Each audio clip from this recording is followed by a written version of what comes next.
6 अक्टूबर को भारत मुक्ति मोर्चा और बहुजन क्रांति मोर्चा के द्वारा नागपुर में आरएसएस के हेडक्वार्टर पर 1 लाख लोगों का मोर्चा लेकर जाने का ऐलान हमने पहले ही किया था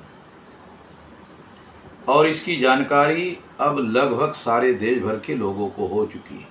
इसमें किसी प्रकार का अब डाउट नहीं रहना चाहिए कि ये मोर्चा हम लोगों ने निश्चित किया और हर हालत में होगा, हर परिस्थिति में होगा। पुलिस इसकी परमिशन देते हैं तो होगा, नहीं देते हैं तो होगा, क्योंकि पुलिस परमिशन यदि इनकार करते हैं तो वो हमारे मौलिक अधिकार का उल्लंघन करते हैं, संविधान का उल्लंघन करते हैं। अगर पुलिस वाले संविधान का उल्लंघन करते हैं तो उनकी बात हम क्यों माने? हम तो संविधान के दायरे में रहकर काम करने वाले लोग हैं। इसलिए जो संविधान का उल्लंघन करने वाले पुलिस फोर्स के लोग हैं उनकी बात हम मानने वाले नहीं है। इसलिए कह रहा हूं, हर हालत में, हर स्थिति में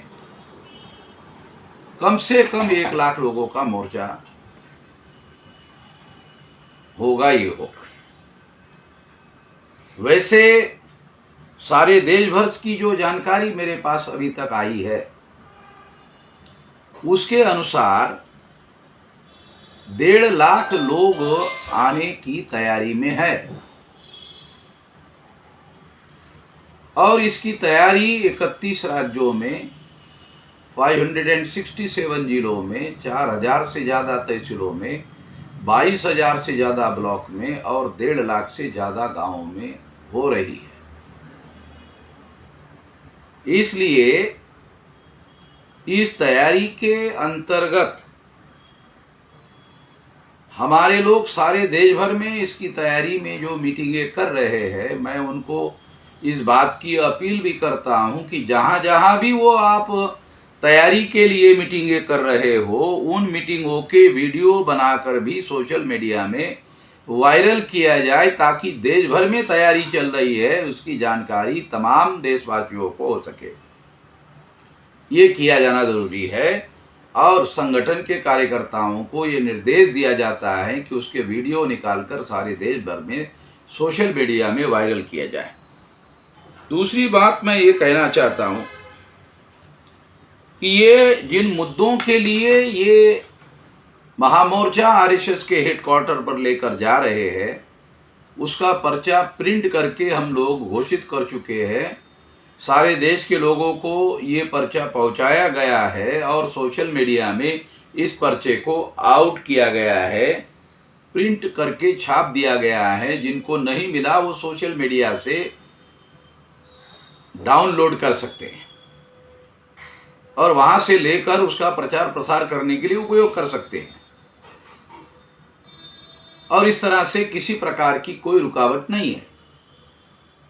उसमें लगभग 12 मुद्दे हैं। 13वां मुद्दा ये है कि वामन मेश्राम और डॉक्टर विलास खरात का फोन टेपिंग केंद्र सरकार के द्वारा किया गया जो गैर संवैधानिक है, असंवैधानिक काम किया है आरएसएस बीजेपी की डबल इंजन की सरकार ने।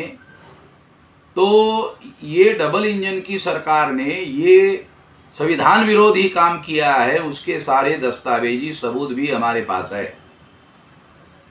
ये भी एक भयंकर कार्य इन लोगों ने किया, ये संविधान के विरोध में इन्होंने काम किया। इसके विरोध में भी ये मोर्चा निकाला जा रहा है और इस मोर्चा के बाद ये मामला सुप्रीम कोर्ट में भी लेकर जाया जाएगा। तो ये एक बहुत महत्वपूर्ण बात है।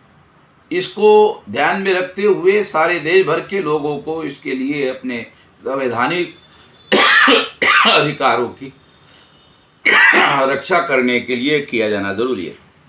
यह मोर्चा संविधान की रक्षा करने के लिए तो है ही है। संविधान की हम रक्षा क्यों करना चाहते हैं? तो ब्राह्मण धर्मी लोगों का जो संविधान था मनुस्मृति, उन्होंने हमारे अधिकारों को समाप्त कर दिया था। मगर 26 जनवरी 1950 के द्वारा जो संविधान लागू किया गया उस संविधान में बाबा साहब आम्बेडकर के द्वारा शेड्यूल कास्ट के लोगों को, शेड्यूल ट्राइब के लोगों को, ओबीसी के लोगों को, माइनॉरिटी के लोगों को, कुणबी मराठा लोगों को और देश भर के तमाम उन लोगों को अधिकार बहाल किए हैं। तो उन लोगों के अधिकारों की सुरक्षा करने के लिए संविधान की रक्षा करना जरूरी है, इसलिए भी ये मोर्चा निकाला जा रहा है। तमाम देश भर के SC, ST, OBC, माइनॉरिटी और कुणबी मराठा लोगों को अपील किया जाता है कि ये इस मोर्चा में पूरी ताकत के साथ सहयोग करे। वैसे जो नॉन बीजेपी पार्टियां हैं, उनको जो सोशल मीडिया में हमने ट्रेंड चलाया उसके अनुसार 88% नॉन बीजेपी पार्टियां हमारे इस मोर्चा का समर्थन कर रहे हैं। मैं उनके लिए धन्यवाद भी देता हूं। जो सारे देश भर में हमारे लोग तैयारी कर रहे हैं,